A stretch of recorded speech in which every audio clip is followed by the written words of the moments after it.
The thesis of the report is that companies will replace white collar jobs with agents and the world will go into depression. The world is saying that technology companies need to be repriced across the entire spectrum. On today's episode, we're talking about the Citrini report. That's the paper explaining how AI will lead to economic collapse by 2028. As always, I'm exploring this with two fellow CEOs who are on the front lines of go-to-market and tech. Together, we examine how credible this report is and also why so many tech companies today are paralyzed by the innovator's dilemma. So we're getting a marker of what the future is going to become if you're in SaaS and you're not transforming as an organization. The hardest part of the innovator's dilemma is price. You're looking at a good business, and the only way to get out of it is to... We discuss exactly what businesses must do to survive, but also why changing your go-to-market strategy to compete in an AI world can get complicated fast. I'm going to do a reorg, and I'm then going to change my strategy that's actually going to increase churn to some extent. That's a war at the board level. Like, that's a war. No one wants to go backwards on valuations. Valuations are tanking, GTM is transforming, and we're breaking it all down. Welcome to Top Line. Hey everybody, welcome to Top Line. My name is Sam Jacobs. I'm the CEO of Pavilion. I'm joined by my wonderful co-hosts, AJ Bruno, the CEO of Quotapath, and Asad Zaman, the CEO of Sales Talent Agency. Today, we are back talking about the market meltdown. Over the last couple of weeks, technology stocks and the broader market have gotten pummeled. Partially, some say, in response to this report published by Citrini Research talking about the global intelligence apocalypse. Essentially, the thesis of the report is that companies will replace white-collar jobs with agents. Those white-collar people drive a disproportionate amount of the global economy. They will stop spending, and the world will go into depression. Not a very optimistic picture. We're here to break it down for you. Gentlemen, start your engines. Let's go. Sam, I survived the winter storm, the winter meltdown in New York as well. The winter blizzard apocalypse. We talked about this last year and the year before where you, like in Toronto, you're in New York right now. In Toronto, you don't see the sun for 6 months. This was, by the way, like a random Tuesday in Toronto. That's why, like, Sherry and I were like, okay, guys, relax. But like, New York was really feeling it. My biggest concern for you, Asad, is that DoorDash and your couriers might be slowed down in their delivery of any The number room of drugs service the is right of. 24/7, and it continues. It What, continues. Austin, what's the smallest thing you've ever door dashed? Like Scissor? a paper clip, Yeah. $1.49. I don't mind. I feel like this is how you give back to the economy. It's the circle of life. Like, you make money and then you give it back to the economy to some extent by doing these things. Indeed. Okay, let's talk about what's going on. We spoke about this just a week ago, or maybe 2 weeks ago, where SaaS companies were getting beaten up in the public markets. Anthropic had just released a couple of modules, and public investors looked at that and really then looked at SaaS companies and said, well, you guys haven't figured out your AI story. There's no acceleration there. And we look at these tools that Anthropic is releasing, and it really makes us question your viability, so we don't reprice you. And so for a while, it was initially SaaS. Then after that, Anthropic released some cybersecurity module. And so then cybersecurity, which was relatively secure, got hit. This repricing continues, and every week there's this new thing. As you said, Sam, now there's a long form blog post on a future state of the market that drove another repricing. Why do you think, based on what you read, this is affecting public markets so much? Because some stocks like Blackstone and some of these financial services companies are down double digits as well. What do you think happened? Why this? I think we live in a world where everybody is anxious and nobody can perfectly predict the future. And I think there's more uncertainty about what's happening in the world than there's been in a long time. And what do I mean by that? I mean that most of the time, if you have macroeconomic conditions and you have the world changing, but in a predictable way, markets are pretty good at understanding and incorporating new pieces of information to effectively articulate a point of view on what's going to happen, in the future. That's what the stock market represents. Equities prices represent a collective wisdom about the total value of current and future cash flows per company. And I think right now what we're seeing with these overreactions is that nobody really knows. And I think anybody that tells you with confidence that they do know is obviously lying. what that uncertainty will imply is, first, I think that paranoia will cause dramatic market swings because people are going to have fears or enthusiasms or different perspectives on the market, and they're going to overreact to them. I also think it's probably the presence of more individual investors in the market than has historically been true, partially due to day trading apps like Robinhood. And the market is more memeified than it was a couple of years ago. A couple of years ago, everybody was saying, almost all of the trading volume in the market is done automatically by, high frequency traders and trading algorithms. And I think these days, on a proportional level, don't quote me, but it's probably more individual investors whose paranoia and enthusiasm might swing the market in widely different directions. But fundamentally, what I think is that nobody really knows what's happening with AI, and everybody is speculating, and everybody's nervous and scared and optimistic at the same time. You are right, by the way, about this, the type of money that is in these stocks. Like before, when you would go public, you would fight so hard to get these big names like Fidelity to buy big chunks of your company because they would just hold on to it. They were long term holds. And the percent of your stocks that were held by institutions that had this long term hold strategy was much higher than it is now. And so now you have retail investors owning a much larger portion than they have ever historically owned. Do they just move with markets a lot more? They kind of sell when things are down and they buy when things are up, kind of the opposite of what they should be doing. And so these moves seem to be that much more exasperated. That's a good point. I hadn't thought of that. AJ, when you look at this, you run a SaaS company out of the three of us, and you're in the midst of re-engineering your organization, implementing AI, really interestingly on the product side. How are you viewing this? Like, we'll talk about like what this means for you as an operator in a minute, but like, what's just your general like view of what's happening right now?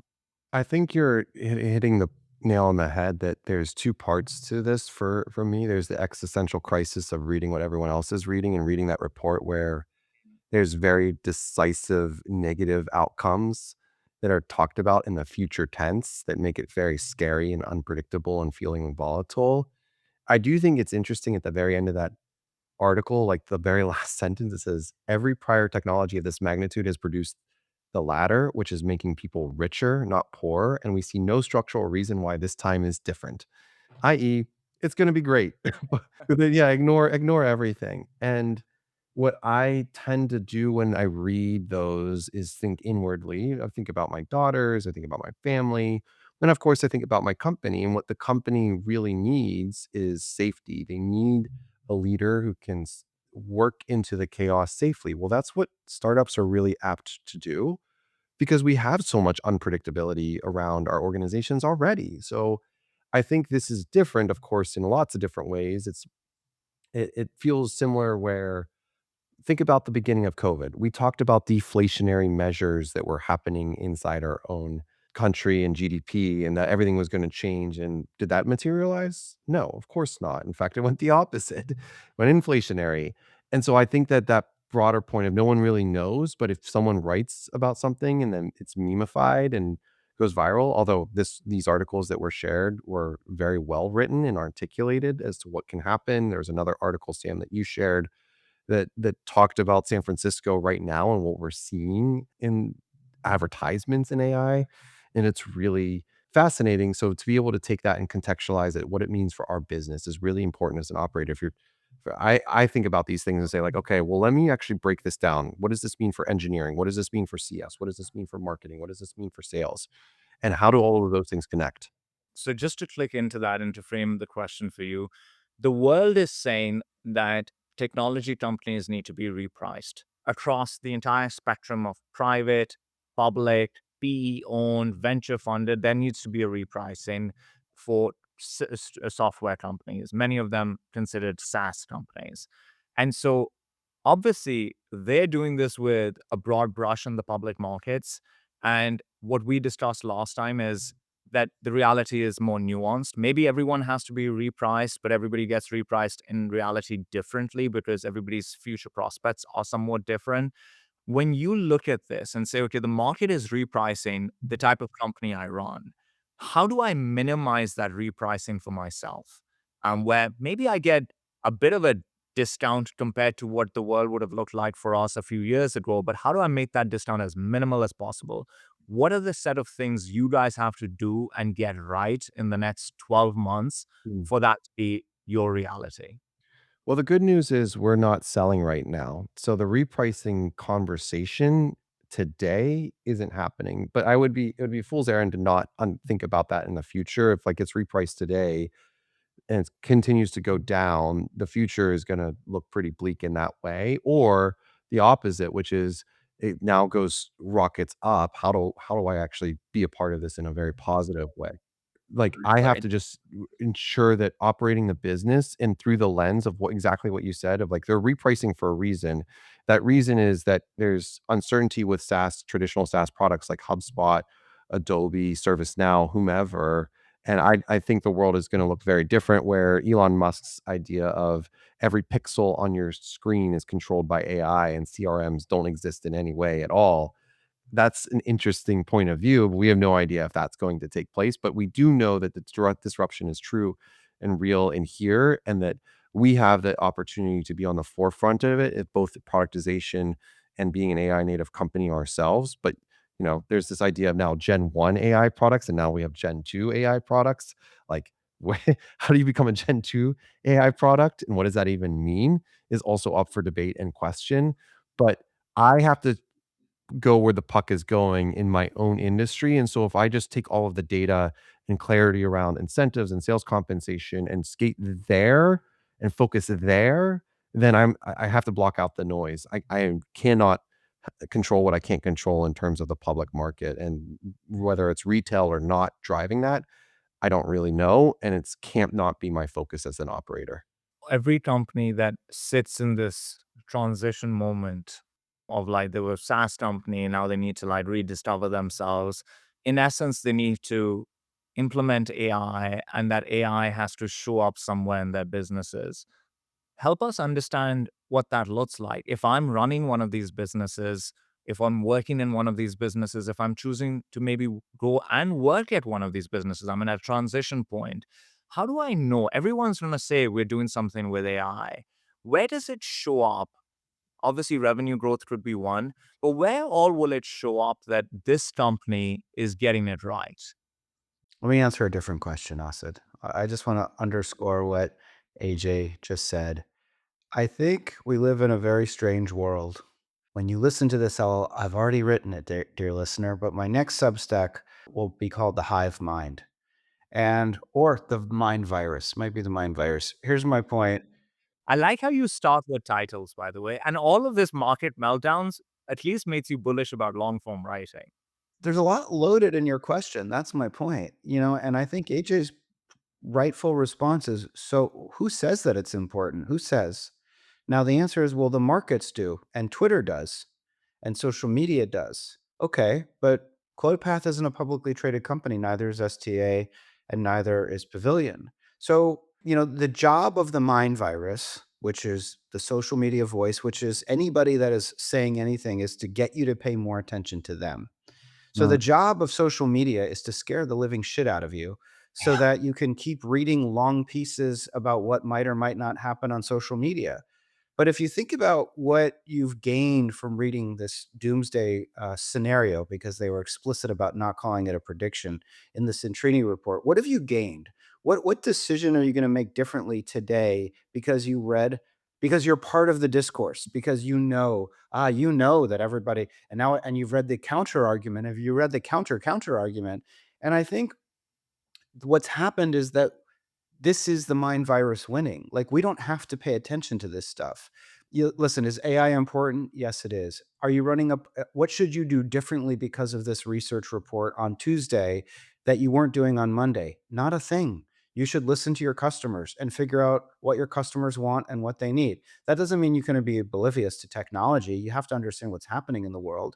But if you are solving customer problems as best you can, is it possible is it possible that when your next subscription comes up for renewal, or when this next cohort, a year from now, this is one of the key hypotheses of the Citrini report, right? That a year from now in 2027, this batch of SaaS renewals will hit an absolute GRR apocalypse, as Cassie Young would call it, because all of these enterprises are in-housing their workflow solutions and their products through AI and through agentic creation, right? Agents are out there running everything, and they don't need ServiceNow, and they don't need HubSpot or Salesforce or any of these, or Figma or any of these companies.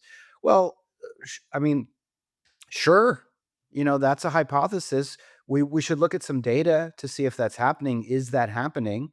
I don't think that's happening in AJ's business. It's certainly not happening in my business. That doesn't mean it can't happen. That doesn't mean it can't I have happen. actually an example of this, Sam. I Go for it. last week on LinkedIn, I made the comment that felt like there was a company that I know is raising, because I've gotten a diligence call on them, and we've been month to month because we're testing out, and it's an AI native product, and they flipped a feature that we were using from their middle tier to premium, and said, "Hey, sorry, now we're making this premium, so the only way you can do it is lock into a year contract." Now I know what they're doing, the AI native product. I was like, "Brandon, this is BS." And Brandon's like, "Let me go build this and just go figure it out. I can use Cloud Code to do it." So we got 95% of the way there. When we went back, it was a pricing leverage. The article actually talks about, one of the 2 articles you sent talks about using it as pricing leverage from a discounting standpoint, and there was that opportunity. But what we ultimately realized is the workflow is working for our team right now, our sales team. Why would we disrupt that? Why would we change that piece of it? And we know the maintenance of our own product, even agentic or not, is just like not worth the time investment to use the tool, to use the product. And we ultimately ended up signing a year contract because of this. I think some people do that and some people won't. I think but saying everybody will have, all of SaaS will be wiped out. I just don't, that maybe that'll happen. It doesn't sound true. It doesn't sound true. It doesn't sound like how enterprises actually make decisions. I think there's a perfectly valid response to your question, Asad, which is who gives a shit? When any one thing happens, I think it is being erratic to overly respond to that one thing, right? And so, one article, one feature that Anthropic released, one deal that OpenAI made, I think when markets move like that, it's erratic. And I think as an operator, you cannot be an erratic operator. Your business will fail because of that. So, you have to be more level headed than that. But at the same time, you have to take in a lot more information over a longer period of time and develop a point of view based on that. And so we are noticing that these AI products are becoming more and more powerful, that we are noticing that companies that are born more recently are creating the more innovative products. We are noticing that these, what would you would have considered infrastructure layer companies like Anthropic and OpenAI, are coming much further into the application layer and are producing some really compelling products over there. I know some of the people at Anthropic, and I know what type of momentum they have at the enterprise level. It is very impressive.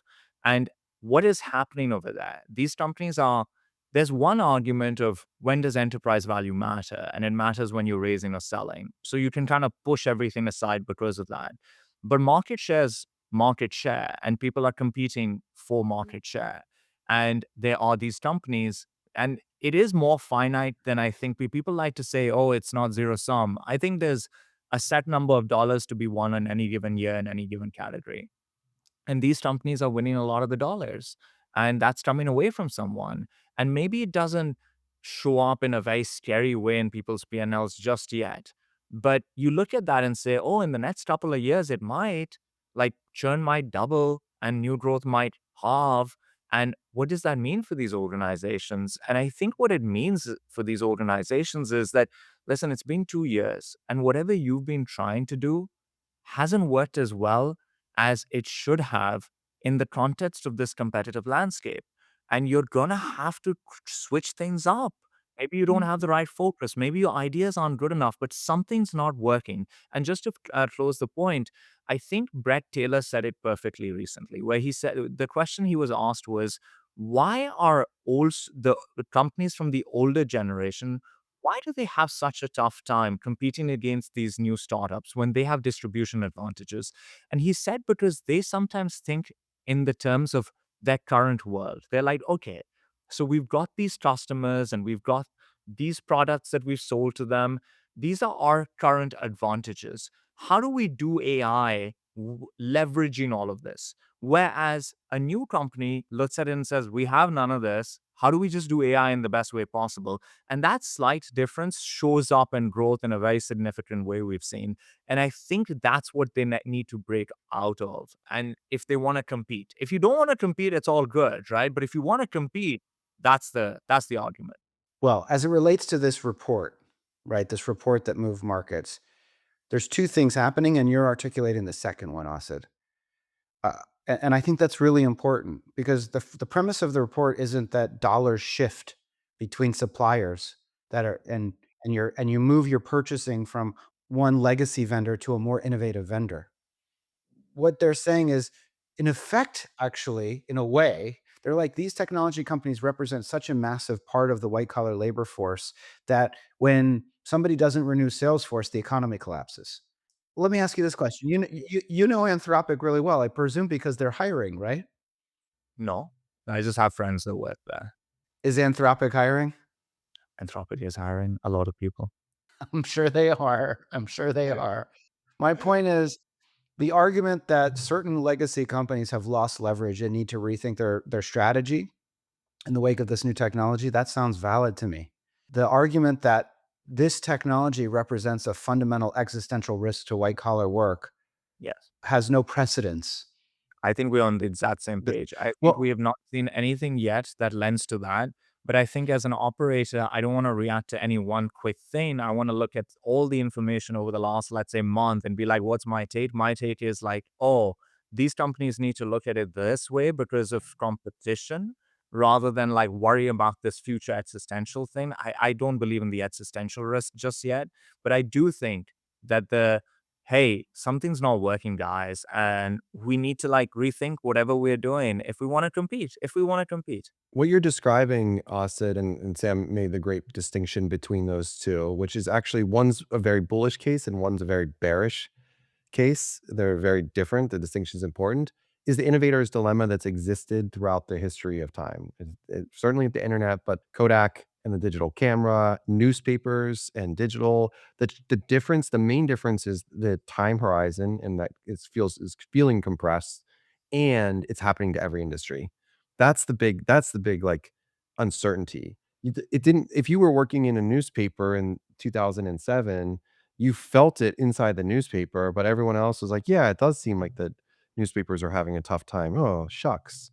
Mm, But we're seeing so what happens when the innovator's dilemma happens to every category, at the disrupts same time. every single piece of point in time? Well, it feels like this in much bigger, and you're hearing about it much, much more, and you're seeing it, of course, in the market response.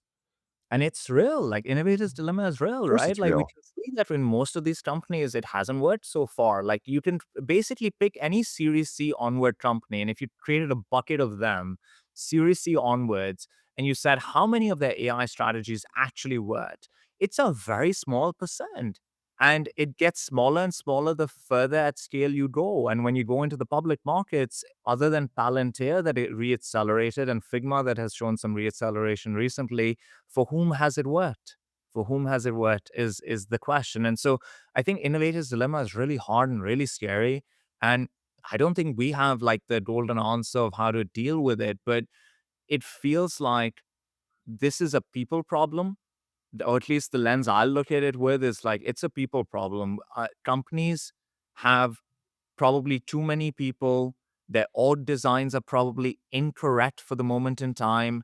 And the people themselves are not the right people in many cases for the moment in time. And what that's materializing is in a slow pace of innovation and maybe the wrong innovation.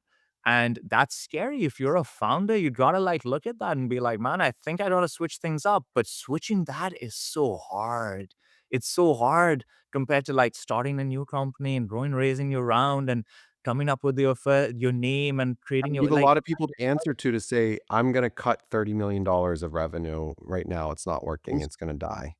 yeah. If without it, I'm cutting $30 million of revenue and I'm cutting 5,000 employees or something like that. Like, how do you Or how did even you like square I that? was studying 20% of the workforce. I think I have 20% of my people are the wrong people. I'm going to do a reorg and I'm then going to change my strategy that's actually going to increase churn to some extent because I'm changing my ICP because of this new product we're doing. That's a war at the board level. Like that's a war. And like that's hard. And so I really empathize, but that's the game in town for these companies, I think. The hardest part of the innovator's dilemma is price. Doing 10 million, 50 million, 100 million, you get emotionally attached to that number. We broke through $100 million Yeah, I don't want at to go this back. price, at this ARPU. We talk about And companies like valuations are Gong. the same way, Sam. No one wants to go backwards on valuations. Exactly. And that's probably what's $130. I don't even know. Who knows what Gong costs? Do you know? I do because I Yeah. use it. All we know is it's too much. It's too It's much. it's $130 per user per month. Maybe it's $150 per It seat. is it is on par with the CRM. It Yeah. is, and it's actually more expensive, I think, than Salesforce That for that's us. what that's the innovator dilemma is fundamentally about price.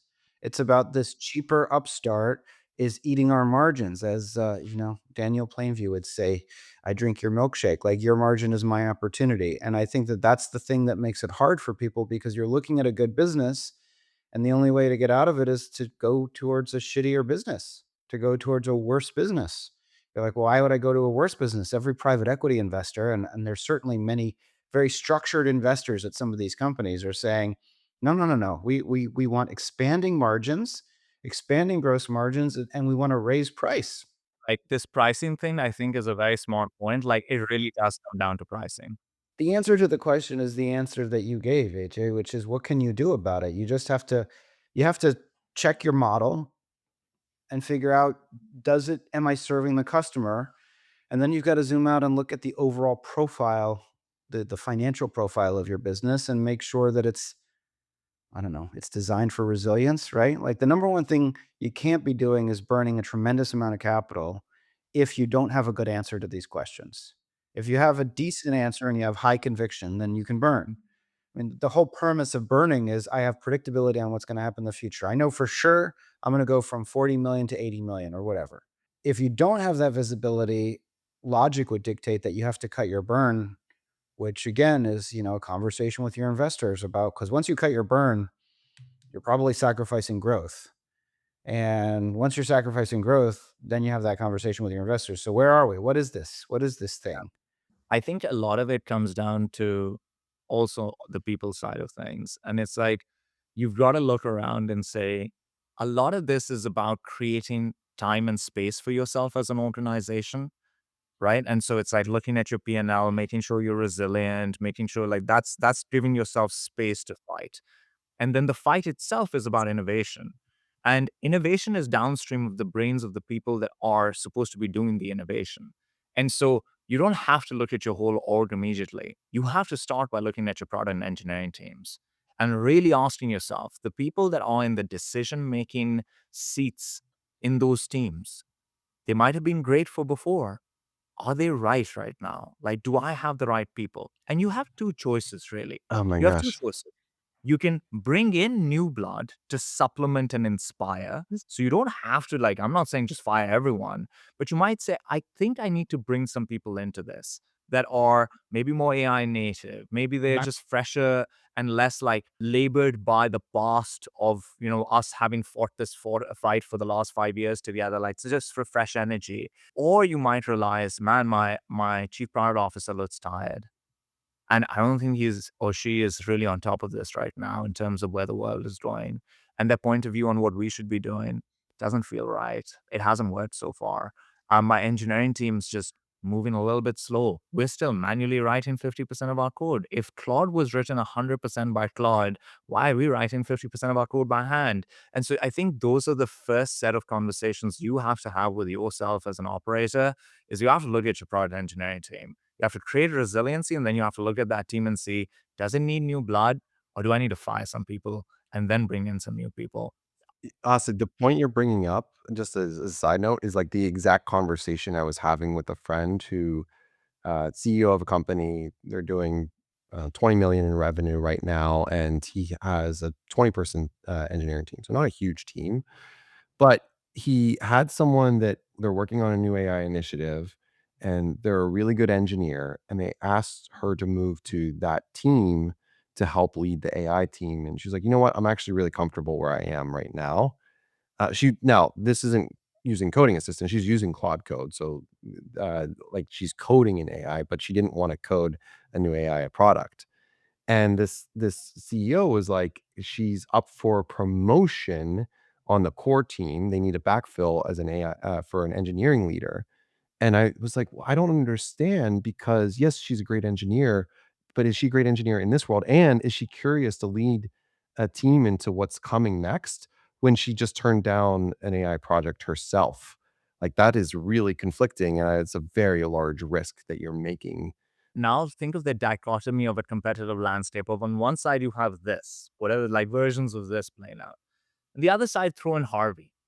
And you're just like crushing numbers and bringing in a great talent, and you're just raising rounds every 7.5 minutes, and you're doing tenders for your people, and the density of talent that you're putting together is like, oh my god, everybody is writing about you, everybody wants to talk to your CEO, it's on every podcast. You compare those two energies and you say, if I had $1,000, which one would I bet on that wins this race? And it's like, yeah, you bet on the one that has the vibe right now, right? Like they're the team that's like winning and feeling good. And Sam, you had said in one of our first few podcasts, teams that hit numbers continue to hit numbers. You know, one is like winning. A version of that is they're winning, they'll continue winning. The old school companies, let's call them the old school companies, they have to find this energy within themselves. And that usually is a people thing, I think. It's definitely not going to happen. Satya gave up his CEO responsibilities and moved into product. Let's look at Microsoft stock. But that's the type of action, right? Like the stock's been demolished recently, but the action is that, hey, I'm not happy with the pace of innovation right now. Innovation is number one. I'm going to give up 50% of my customer facing responsibility or 50% of my responsibilities, which were customer facing. And I'm going to go all in on the product side, and I'm going to try to help us get out of this hole. And I think there's that energy is like, make sure you're also singularly focused on the thing that matters the most. For Satya, it's in I think it's a good opportunity, a lesson learned. It's going back to your roots. What are you uniquely really gifted at and good at doing? And are you putting your whole energy and focus into that thing? And for Satya, that was product, right? So that's pretty, that's a great example of somewhere where if you're having an innovator's dilemma, maybe work backwards on for yourself and say, like, where am I getting in the way and where am I supercharging the organization? I just don't think we're made for this moment as a species. I Oof. think that the pace of change is overwhelming our brains. We are evolved from being on the plains of the Serengeti and chilling out and, every once in a while hunting I don't know, a gazelle for 5 hours. Like, this rate of change feels completely overwhelming to our brains. Related to that, as a consequence, there's gonna be this evolution, which, that was sort of why I forwarded that Harper's article, which was funny and also very depressing, about Roy Lee, about Cluely, because it's this new world will select for a different personality, archetype to be successful. And it'll be a kind of personality archetype that is not particularly deep, is not particularly substantive, but is sort of mimetic, is sort of like a bee, was like a hummingbird, like it can move around very quickly. It knows a lot about, or it knows a little bit about a lot of things, but has no real meaning or depth. Doesn't really value values or morality or ethics. Is really about just like which way is the tide going. I guess I'll have to formulate this into a more coherent thesis if I write about it. But I think that there's a certain kind of person that's going to be well designed for this world. And I don't know that that means that they're going to be good people, to be honest with you. I think, I've been thinking about this a lot recently, because I've been thinking about this in the lens of content. Like, what are we learning about people based on the type of content that they appreciate? And what type of person is that going to bring to the forefront? And hence, what type of personalities is that going to drive in our society? And I think one is of the sort that you mentioned, Sam. That is fair. And we see signs of it, and we'll see more. But I'm also very impressed with how much appreciation there is for quality still. And I feel like, every generation there's people with deep substance that became huge winners. Almost every decade, you can find big winners with substance. I think there will be big winners with lots of substance still. I think you find that people are, right now, the whole public markets moved hundreds of billions of dollars because of a long form Substack. That was a long read. It wasn't an easy read. It was a long read. And so the whole market moved because of that. I think there is still going to be an opportunity for substance, for true quality, and there will be a choice that a person can make, which I think is also the type of choice you make between fashion and style. You can be fashionable. What are people wearing today? I want wide leg pants, not skinny pants, because that's, or you can find your style, and that's more timeless and that's more you. And I think both choices will always remain. And I think that's like just a defining feature of society. And I think it'll stay that way. And so you get to choose. I'll choose substance. I'll choose style. And I was going to contrast my fairly fatalistic perspective on society at large. Imagine I didn't read this Citrini report. Imagine I was sort of a little bit more disconnected from social media because I did download Twitter again, yesterday or 2 days ago. And I look at my life and I say, is my life better from these technologies? And the answer is unequivocally yes, much better. My life is so much better. And I do believe, and I believe that you would agree with me, Asid, AJ, you might agree with me, but I do believe I'm one of those people of substance that can actually thrive in this kind of environment.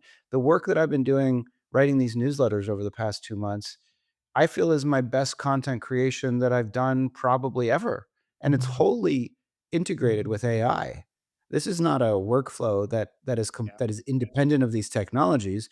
I come up with a thesis. I use AI to do deep research so that my ideas have credibility. I stress test them to say, are there research reports and are there papers that support this opinion or perspective? I then go and I don't read all of them in great detail, but I make sure that they exist and I read them and I try to figure out, does this say something that I actually believe with? And so the quality of my thinking, of my deep thinking, is much better than it was 6 months ago. Meanwhile, I use, ChatGPT and Claude for all kinds of things. One of them is tracking my health. And I'm talking to ChatGPT about what I eat every day and how I sleep and what my stats are and how to think about my running. And I'm running better than I've run, in a very, very long time. Not necessarily a ton faster, but feeling better. I ran for 3 hours on Sunday and could have gone another hour if I needed to. And it was because I was properly hydrated, properly fueled. I paced the right type of gels. So I was like, well, this one has 160 megs of caffeine. I'm going to take that one third. All of this was with the aid and support of ChatGPT. Meanwhile, I built this thing on Lovable that helps me like organize all of my vinyl records, and I drag and drop a vinyl album into the now playing section so I can look at what I've played recently and what I haven't played, which is basically a reskinning of Discogs. But the point is, like, on a personal level, AI has meaningfully improved my life in really beautiful ways, in substantial ways, in ways of substance. And it's so disconnected from this narrative that it's this faceless, amorphous tool that will bludgeon all of us. It'll just be the agents running while we're all, fighting for scraps on the streets in rags and, you know, emulating 28 days later or something like that. Like, that's not my lived experience. But it's happening at the same time that sort of the memification of the world is ongoing. And, we're told that none of this is good. None of this should be happy about it. We're all going to be wiped out. It's a striking dissonance and a striking contrast, I find. I appreciate how you said, Austin, you'll agree with this. AJ, maybe you'll agree with this. That was my favorite part of that whole Well, spiel. also just texted me and said, "Can we use your article for Yeah. top odds today?" So I know you like some of what I write. I think it's this really interesting situation where you look at how you just framed it, Sam, and that kind of bringing it to our earlier discussion is what all these companies have to try to achieve for their customers is like it has genuinely shown up as a thing that makes life better when done well. And so our jobs are to be able to bring those experiences to market. And if you do, there's big winning to happen. And if you don't, it's going to be a little bit harder and a little bit tougher. So buy yourself time at the P&L level, and then go and figure out how to do that for your customers. And you don't need to win in a straight line, is this interesting thing about life that people always forget. Like, it's almost better that you're not winning in a straight line. Like, you won't even enjoy it. You want like ups and downs. Which movie have you ever watched that you love where the hero's journey was a straight win? Started winning, ended winning. That's the movie. Like, that's not a movie. Like, those movies don't get made. It's usually up and down and up again and things like that, right? And so, as an organization, if you think about a long journey, it's going to have ups, it's going to have downs, and you need to be down for all of that. And just because you're down right now doesn't mean you can't come back up. People forget the bomber era from Microsoft, then Microsoft came back. People forget that Google was made to dance by Microsoft just 2 years ago. Where's Google at now? Like, we have such examples of a comeback story. You can watch Rocky, you can look at the Google stock price, pick your poison, but go get inspired and go keep fighting. And if this screws the world up for all of us, we'll get screwed together. And if not, then we'll live a good life together. Like, if we're gonna get screwed, we'll all be screwed together. Like, if this is gonna be the takeover of the robots and all of that, we're all fucked. And so it is what it is. But if that's not the case, I think we can have a great outcome using all of this stuff, as we've had with all technology up till now. The year is 2049, and there's only one podcast to rule them on. Ah, Top Okay, line.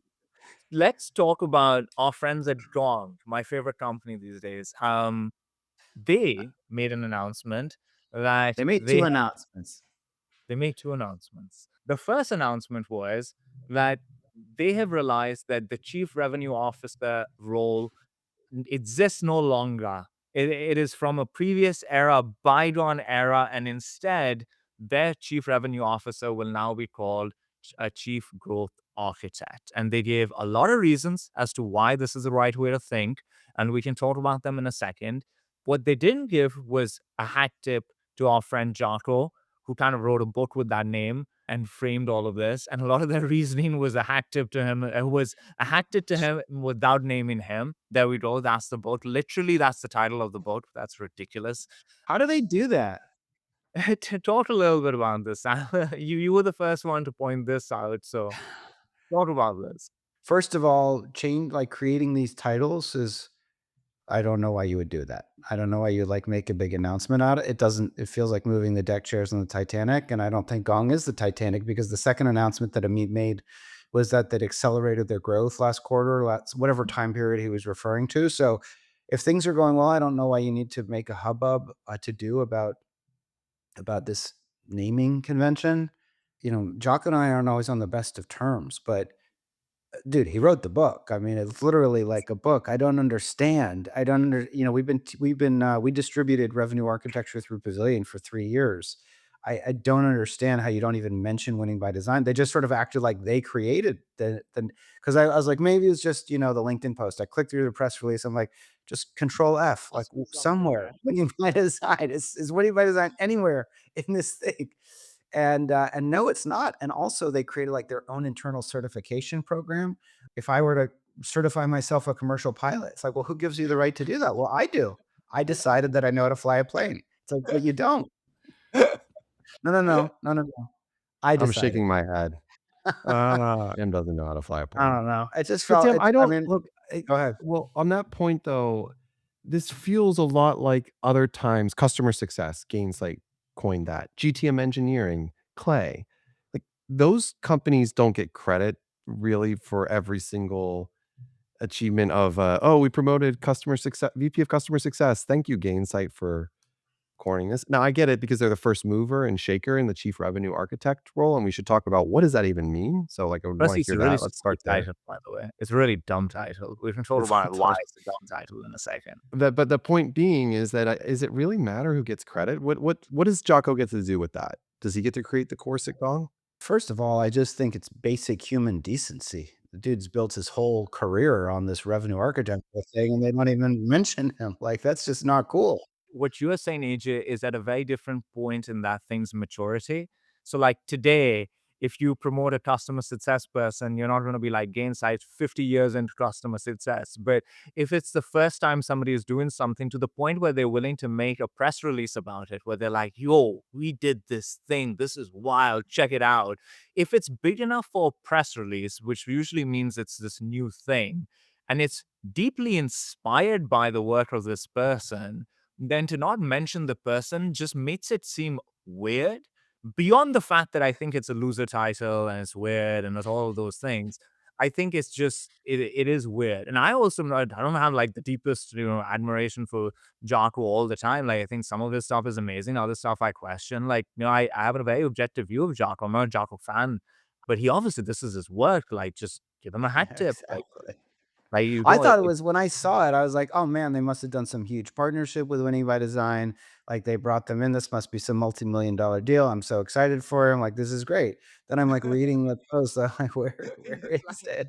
I'm like, did they really? They can't have. They can't have. no, they didn't. Oh yeah, But now okay, let's talk about the loser title, let Asad, me because explain you why just it's have a skipped good title. Okay, so I have a few thoughts on this. Not super coherent, but I'm gonna throw them all out there, and then you can kind of flick into them. The first thing is, I think title changes like this, you got to be super careful about.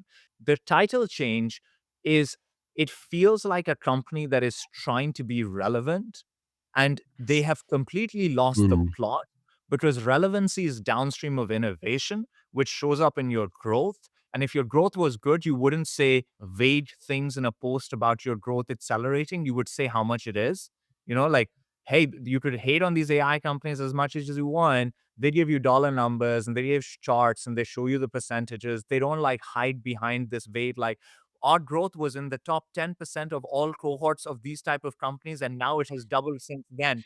Whoa, like what the fuck does that mean? I have no idea. So that's like, growth is growth, and we would talk about it seriously. Number one. Number two, if you don't have that, then doing these type of title changes just feels like you are completely distracted and confused. You think this means anything to the market. Number three, if you're a CRO, never take, if a CEO comes to you and says, I'm going to change your title to this, don't do it. Don't do it. Like, it's going to hurt your career moving forward. Like, imagine Gong is not the last job this guy has. Now he's got to go explain this quirky title to everyone. And if I'm asking him about this title, you know what I'm asking him about? I'm saying the chief revenue officer means that you own revenue. This sounds like you were demoted to RevOps to me. Like, explain why that's not the case. Because to me, revenue is about strategy, infrastructure, and people. And a revenue architect person is about the infrastructure and a little bit about the strategy, but it doesn't have the same connotation that you own all of those things and you own revenue. Like, I actually don't get that feel from it. So I have a prediction that exactly 0.01% of companies will probably have this title, and they'll be the most irrelevant companies in our ecosystem. That's a great point. I have a question though for you, Asad. So let's talk about AI ops. And I made Brandon the director of AI ops. I don't know if that's a title that people are using now or right now or care about. Do you view this chief revenue architecture in the same way that you would view like AI operations as a No, title? no. Like, I think the AI operations is like this new department that one is trying to create, right? You're trying to create this new thing in your org, and you're saying, hey, this is a new thing. We need to give it a name. Most appropriate name is, we're trying to figure out how to implement AI in our org. And so AI ops, cool, makes sense, right? You- This Yeah. is taking an existing thing and rebranding it. It's like, who are you to rebrand this CRO role? Are you the fastest growing company of all time? Are you the best revenue org ever built? Like, who are you to rename the CRO role? You're nobody in the grand scheme of things to rename the CRO role. Like, if anyone gets to rename the CRO role, it's probably the 5, 10 biggest companies in the world who can say, hey, we had the most legendary go to market teams ever because we had the most winning ever. Like, maybe they can do it. If John McMahon came and said, hey, I think this title should evolve to this thing, I'd listen. No one just gets to choose these things. Like, this is a thing much bigger than your desire to just like reframe it and look cool. Well, we've talked a lot about Gong and outreach and sales loft over the years, and we've all said, or mainly I've said, they're not going to win this AI market, this AI go to market. And I still, I mean, more now than ever, believe that that's the case. Yeah, no chance. 0%. I give it a Yeah, but you 0% wouldn't shot. have said that 2 years ago when we were talking about Yeah, this. and now I like double down on my 0%. Like out of all of those companies I used to admire on the most because listen, I'm so sick of like all of the innovation and go to market being about sending more emails. Like I'm so sick of it. Like even these AI companies, cool, and they do it in a cool way, respect, but like it's exhausting. It's exhausting that all the innovation is about emails. And so it was kind of cool that there was some innovation outside of that. Gong was that one mind. Like I have a lot of questions, but it's not just more emails. And whenever it's not just more than more emails, I will have respect for it and I will be, wanting to be bullish about it. But these guys have obviously lost the plot completely. So hopefully one mind figures it Also, out. can I just say, I appreciate your take, Asad, and I agree with it. But I also think chief revenue officer is supposed to be the chief revenue architect. I don't, it's not, it's a distinction without a difference. I don't, anyway, good luck, guys. We wish you the best. Do we want to have a closing question? We are same day, same time, 2027, doing this again. What do you think is going to be different or the same? Or what's your take on what that moment is going to feel like in contrast to what this moment feels like? And I'll go so that you guys have a second to think about it. I'll shoot from the hip on this. I think a year from now, we are going to find out that AI is still not the deeply integrated in the enterprise the way that today the market feels it is. Because I think implementing AI in orgs is not just about the quality of AI, which I think is good and is improving, but I also think that it is about the quality of the orgs. My prediction is that my mood directly correlates to the performance of my business. And because my business will have just had a great year, I'll be in a really good mood. I hope that for you. I hope that for all of us. I hope that Thank for you. all. AJ, what's your prediction? That quota path, and I'm gonna stick it to my business, is going to launch a product that feels, looks, and everything about the company changes the trajectory to make us feel like an AI first company. And what that means is that our growth of where it is today is not going to be our growth from next year.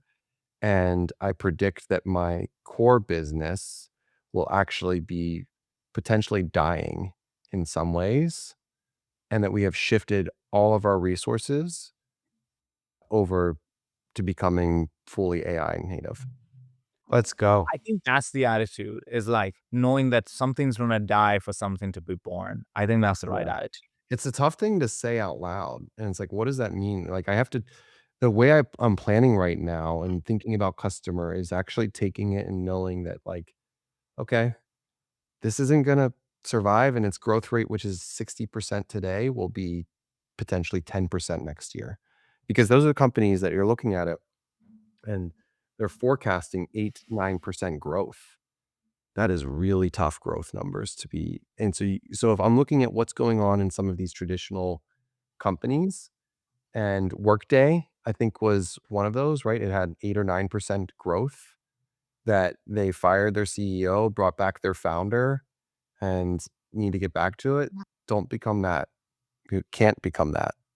So we're getting a marker of what the future is gonna become if you're in SaaS and you're not transforming as an organization. So that's my prediction. It's a good Play one. the risk on game. I like that. All right, everybody. Thanks for listening to Top Line. God bless you. Read our newsletter, subscribe, give us 5 stars on Spotify, and buy things from our advertisers. Thanks, everybody.